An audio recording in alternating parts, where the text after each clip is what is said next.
Nawala ng lupa ang Boy Scout dahil ipinabenta ni BP Binay ang lupa ni Alpalan. Ang 600 million na dapat bayad sa Boy Scout, nasa kaprasang papel pa rin po. Hindi pa rin natatanggap hanggang ngayon. Naluto ang Boy Scout sa sarili niyang mantika.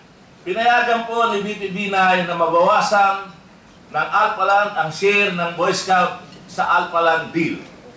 Silvertown, Alpalan, and the Boy Scout of the Philippines entered into a joint venture agreement to develop the property.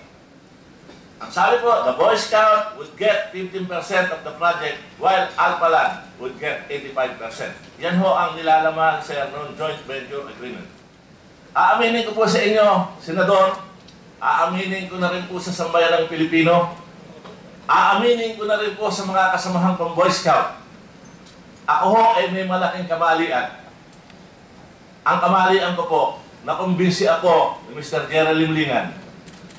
Kaya ang sabi po dyan, Vice, pumayag ka na sa deal na ito. 20% naman talaga ang share. Pero yung 5% para kay boss.